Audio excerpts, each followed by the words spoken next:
Hi there guys, today I'm going to show you how to tie the Wafter Rig, and the Wafter Rig incorporates a critically balanced bottom bait which is similar to what I have here, which is the artificial dumbbell baits. Critically balanced meaning they're lightweight, they're lighter than the normal freebie, allowing the actual hook and the hook bait to fly further back in the fish's mouth and hook them every time. So the hook I'll be using for this rig today is the Corda Wide Gape X hook, which is this one, which is actually beaked point, meaning the actual point bends in towards the eye of the hook, meaning it will go in an angle and the fish will find it harder to eject when you're playing the fish from your spot into the back of your landing net.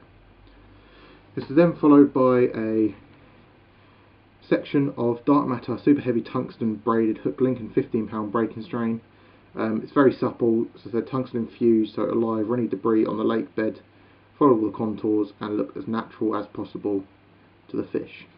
For this, I will first step is to strip away about 12 inches of your hook link. Obviously trim that off with these scissors, like so. I then like to tie my hair loop first. A lot of people tend to do it last, which I feel actually makes your hook bait become too close to the hook, meaning the fish will find it easier to eject and you will be hooking less carp than you would if you properly measured it out at the beginning. So to tie this loop, all you have to do is bend the braid back over on itself like so. As you can see, there is a nice bigger loop. What you then do there is tie an overhand knot, as you would usually with like a normal overhand knot. Fold it over itself. As you can see, you have a big loop there and your main hair loop there. Pass the needle through the secondary loop, grab the actual hair loop and pull it through, and then that will leave you with a nice loop like so to thread your bait on.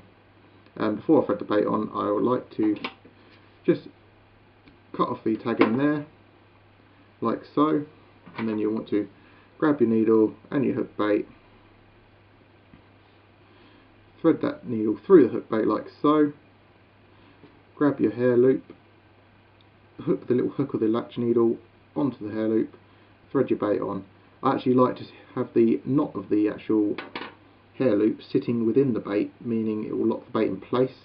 Then I will use what we have here, which is a extender bait stop, which actually pulls inside the bait, locking it in further. And to do this like that, just once you thread it through the little loop, pull it in. As you can see there, it's pulled right into the bait. The knot is sitting underneath the bait, so that bait's going to be locked in place and not going to go anywhere. After this, you will want to take your hook, grab the opposite end of your hook link, just moisten it up in your mouth. Then you want to thread it through the eye of the hook towards the point. You don't want to thread it away from the point. It will leave a dodgy angle exiting the hook, meaning the actual fish will find it easy to eject the hook and it won't have a better hooking potential as you would if you were threading it towards the eye. Point of the hook, sorry. The next step is to do what we call a knotless knot, which you thread it up the shank of the hook, which is back edge of the hook here.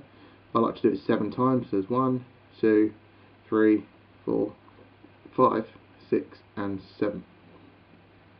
Following from that, I like to thread my bait, you want to thread your hook link back through the eye of the hook towards the point again, so the same way you threaded it through at the beginning of the tie of the rig.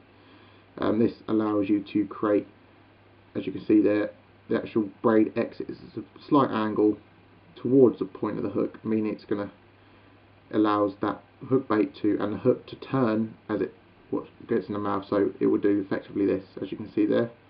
Hook turns, grabs hold of my finger. That's exactly the same thing it will work in a fish's mouth.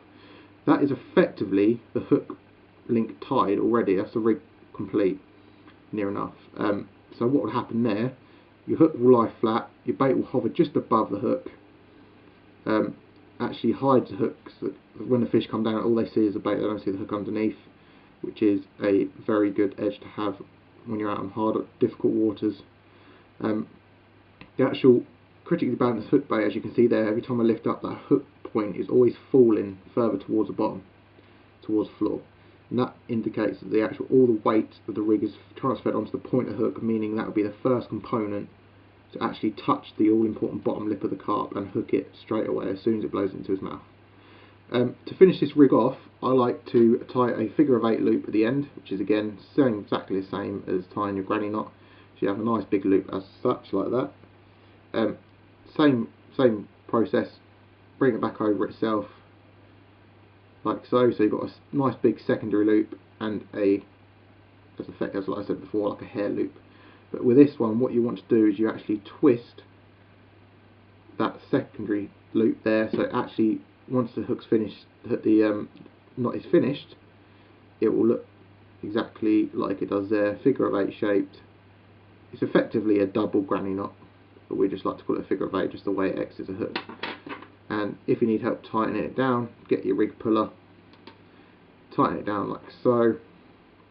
And as you can see there, that knot allows the actual hair loop, the quick change loop to exit that knot perfectly straight, meaning there's no kinks, it won't kink up off the leg bed, again helping it look as natural as possible. And finally, finish off the rig, grab this little tag end here, what's left over from the knot, trim it away, and there we have it, the all effective Wafter Rig. I hope this tutorial has been helpful, and I'll be following up with a couple more tutorials on the hinge stiff rig, snowman rig and the chod rig. Thanks for listening.